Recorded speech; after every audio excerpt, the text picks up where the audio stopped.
Hello everyone, and welcome to this video tutorial showing you how to use the in-browser AQL calculator.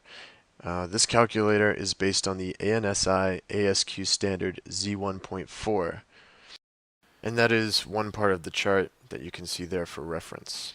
And this is the standard typically used by QC professionals in the product inspection industry, especially those who inspect on behalf of importers. So let's input a lot size here. This is your total order quantity. We'll say 500.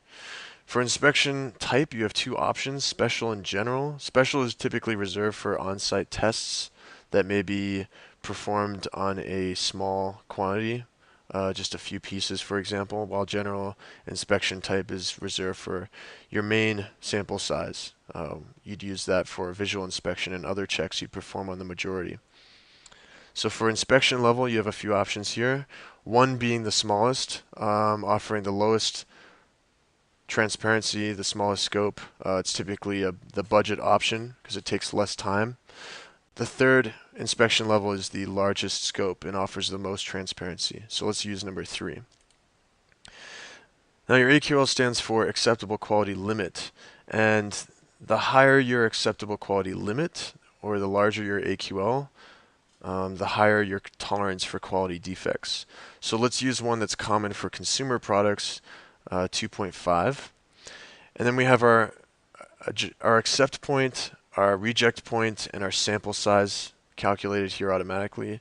Your accept point is the maximum number of defects allowed to still accept the order following AQL, and reject point is the minimum number of defects for rejecting an order using AQL. So if you find more than 5 defects, you would reject the order. That is 6 or more defects. And your sample size is 80 units, so you should be pulling a random sample of 80 units for inspection. Different importers may classify defects differently, but often QC professionals classify them as either critical, major, or minor. I won't get into those two specifically, but you'll use a different AQL for each of those categories. You might use 4 for minor, for example, 2.5 for major, and 0 for critical.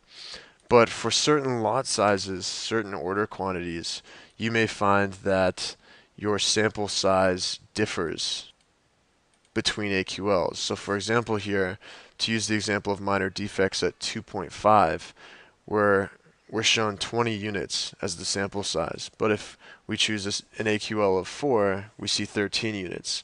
And in the QC industry, generally it's acceptable to use the largest sample size for all 3 categories, that is critical, major, and minor defects.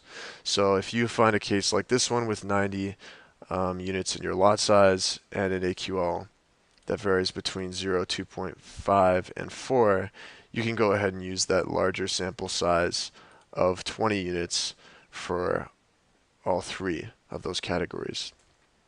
And that's basically it. That's how you use the AQL calculator. If you'd like to see the AQL chart, there's a link in the description. There's a link to this calculator in the description as well. And we also have a free ebook for you. It's called The Importer's Guide to Managing Product Quality with AQL.